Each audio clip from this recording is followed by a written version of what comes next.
Okay, this is question 8 on the practice exam, and it is an example of a non-constant growth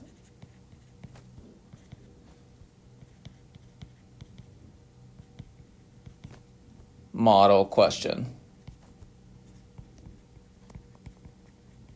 Okay, so it tells us that a share of stock just recently released a dividend of 55 cents per share. So our D0 is 0.55 and has expected growth rate of 3.40% in the next year.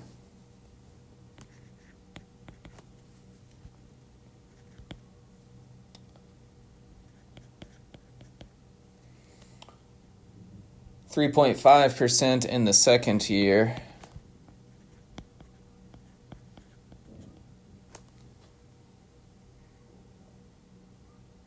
4.60% in the third year,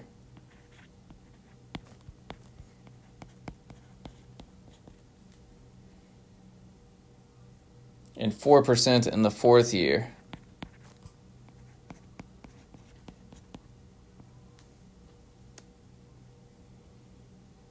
And then it says, finally, the firm expects the growth to become 3% long-term thereafter. Okay, so our long-term growth rate is 3%.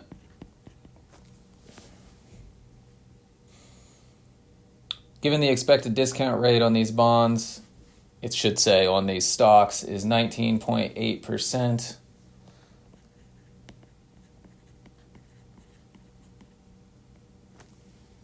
What is the expected price of the stock? Okay. So there's the information that we are provided. So what we first need to do is figure out what our dividends are going to be in the future. Okay.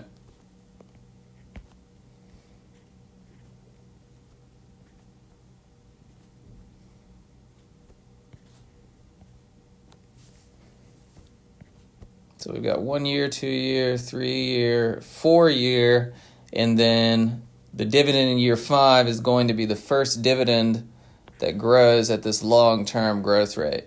Okay, so that's going to be my cutoff there, where I'm going to calculate my terminal value.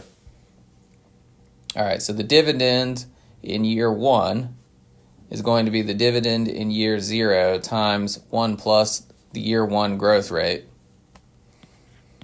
So D1 is going to be 0.55 times 1 plus 3.40%.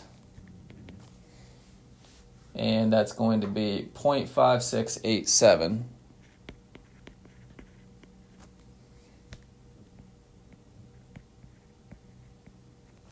Okay. The dividend in year 2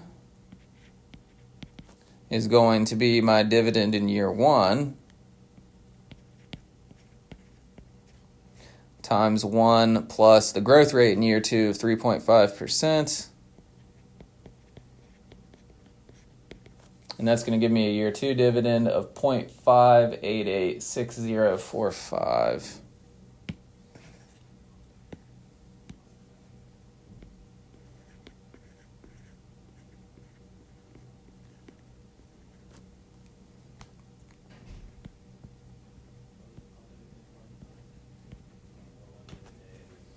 Okay. And then I'm going to do the same thing to find D3. That's going to be my dividend in year 2.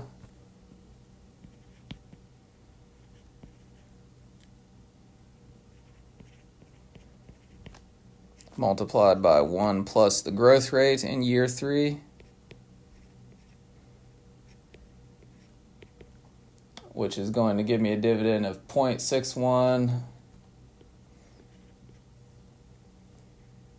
56803.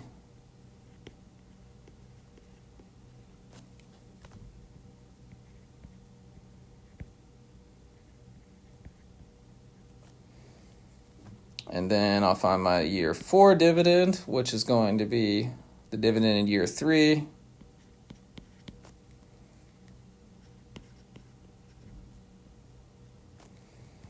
multiplied by 1 plus the growth rate in year 4, which is 4%,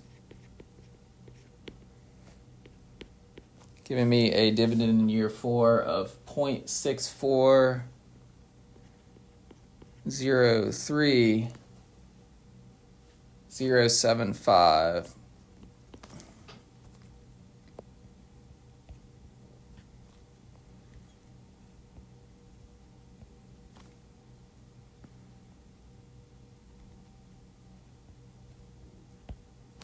Okay. Finally, I have my dividend in year 5, which again is the first year that my dividends are going to grow at the long-term constant growth rate.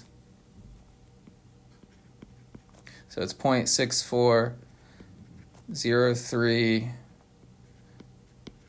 times 1 plus the long-term growth rate of 3%. Gives me a dividend of 0.6595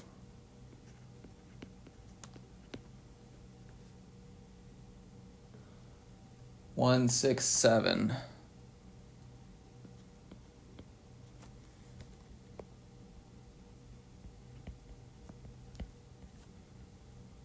Okay, so I will use the dividend in year 5 to calculate my terminal value in year 4, otherwise known as P4.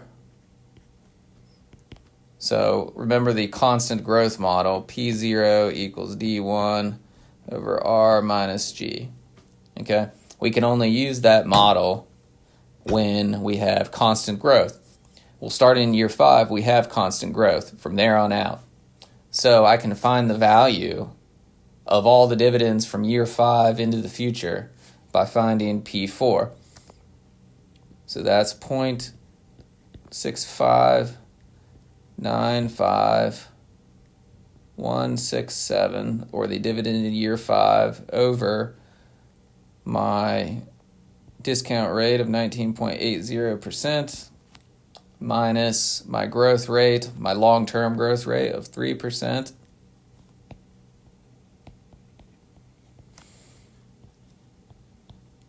And my terminal value is going to be 3.9256949. Okay. So 3.52, 3.52, wait, 3.92,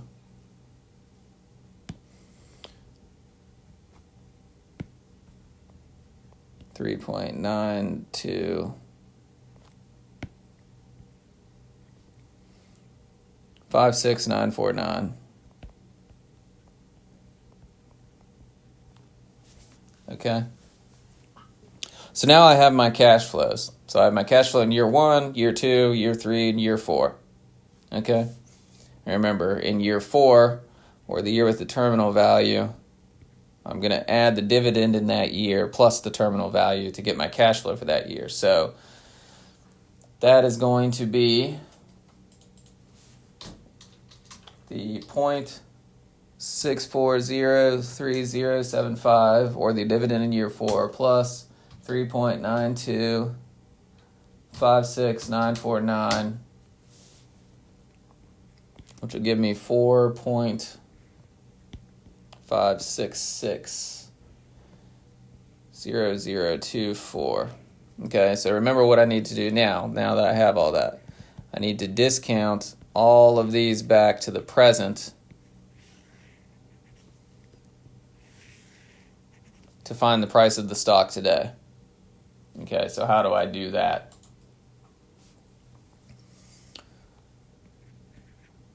So P0 is going to be the dividend in year 1. So 0.5687 divided by 1 plus my discount rate 19.80%, raised to the first power because I'm discounting it back by 1 year, plus my dividend in year 2, 0.5886045 divided by 1, plus my discount rate of 19.80%, raised to the second power, plus my dividend in year 3 of 0.6156803 divided by 1, plus my discount rate of 19.80%, raised to the third power,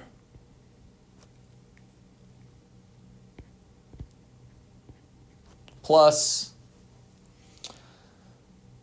my cash flows for year 4, which are going to be the dividend in year 4, the 0.6403075, plus my terminal value that I calculated of 3.9256949, which gives me this $4.56 value. So it's going to be that value, the 4.5660024 divided by 1 plus 19.80%, raised to the fourth power because I'm discounting this back 4 years to get it to the present. And when I run all of this through my calculator, I'll end up with a value of the stock of 3.4596. Okay.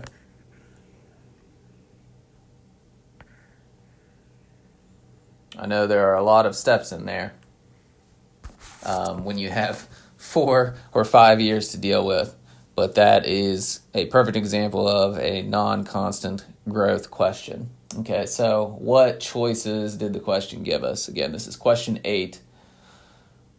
So one of the choices is D. It seems like a lot of these answers have been D. That does not indicate anything.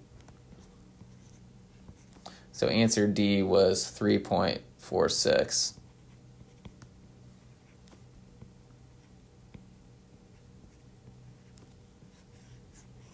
Okay, and that is how you answer question 8. I should also say quickly that in the calculator, okay, on the BA2 Plus, and there is a way to do it in the graphing calculator as well. And this is an example of a similar example to the type of question that could be asked for the essay type question. So you can see how pretty clearly this is similar to an essay in length.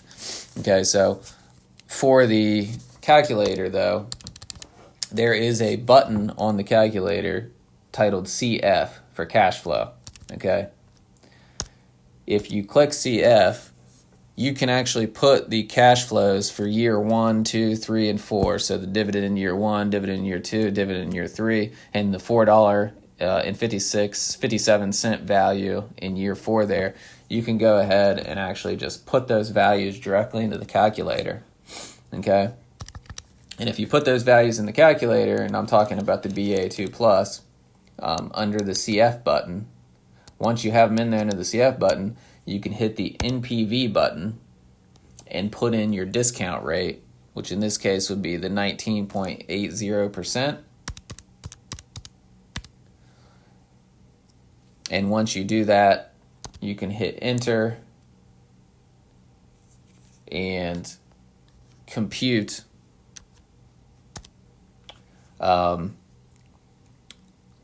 the value for the stock price on your calculator. That would be under the NPV button. Okay, I do it the long way, like this. but you can do it in the calculator.